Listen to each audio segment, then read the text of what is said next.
Hello students, today we are going to discuss about chemical reactions and reasonings and observations which are very important. Now let's see what are the conditions necessary for chemical change to take place. The first condition is heat. When copper carbonate is heated, it decomposes to give copper oxide which is black in color and carbon dioxide. Second one, you all can see it is the example of photosynthesis which takes place in the presence of light. Third one, you see when electricity is passed through impure water. Why? Because pure water is a bad conductor of electricity. The products are hydrogen and oxygen gas. Next one, when lead nitrate comes in close contact with potassium iodide both in the solid form, then they form potassium nitrate and lead iodide. So this reaction takes place in close contact. Next one is an example of solution form. Sodium chloride solution and silver nitrate solution. When they are mixed, we get a curdy white precipitate of silver chloride and sodium nitrate. Then you see nitrogen reacts with hydrogen under pressure. What is the pressure? Above 200 atmospheric pressure to produce ammonia, and this is a reversible reaction. Next one is an example of a reaction which takes place in the presence of a catalyst, a substance which increases the rate of a chemical reaction usually. So potassium chlorate in the presence of manganese dioxide gives potassium chloride and oxygen gas. Now let's see what are the characteristics of chemical reactions. Zinc reacts with sulfuric acid. Okay, now zinc is above hydrogen in the chemical reactivity series, so it can take the place of hydrogen gas. So what is formed? Zinc sulfate is formed and hydrogen gas is released. Secondly, we will see change of color. When iron pieces are added to blue colored solution of copper sulfate, we get green colored solution due to the formation of ferrous sulfate, and reddish brown copper metal is formed. Next example is the formation of precipitate. When sodium chloride and silver nitrate solution come in contact, a curdy white precipitate of silver chloride is formed. Next example is of change of state. When ammonia gas comes in contact with hydrogen chloride gas, we get a white solid ammonium chloride, which is also a sublimable substance. Now, what is the difference between thermal decomposition and thermal dissociation?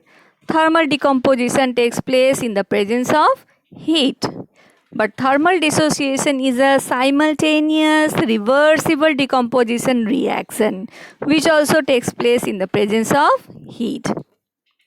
Now you all know what is neutralization, the reaction between acid and base to give salt and water.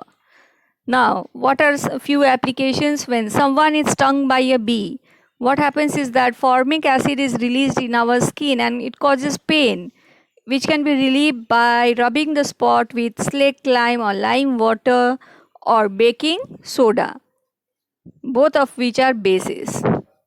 Sometimes acid which accidentally spills onto our clothes can be neutralized with ammonia solution.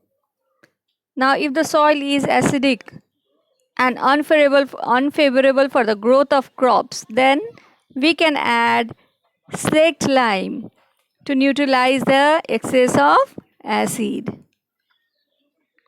Now let's go through few reasonings.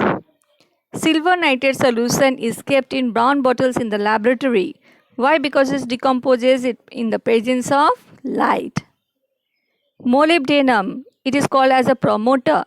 A promoter is a substance which increases the efficiency of a catalyst. So it increases the efficiency of the catalyst iron used in the manufacture of ammonia.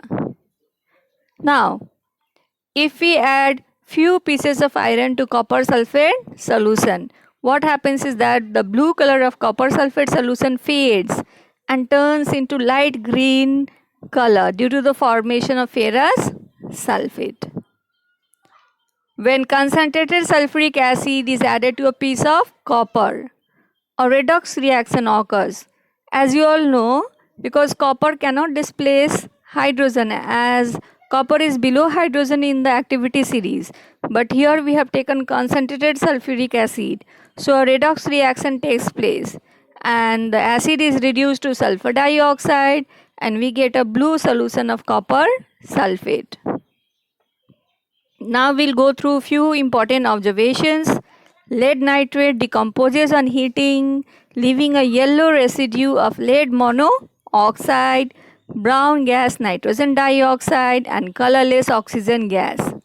When silver chloride is exposed to sunlight, it undergoes photochemical decomposition reaction to give gray metal silver and greenish yellow chlorine gas.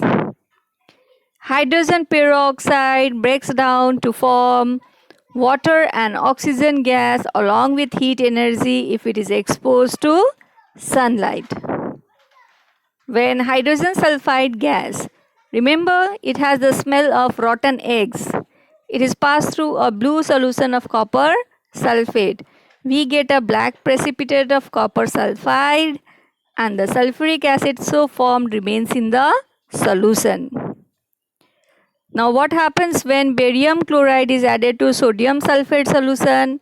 We get a white insoluble precipitate of barium sulfate. Now when calcium oxide or quicklime combines with water, vigorous reaction takes place. Vigorous means with a great speed randomly.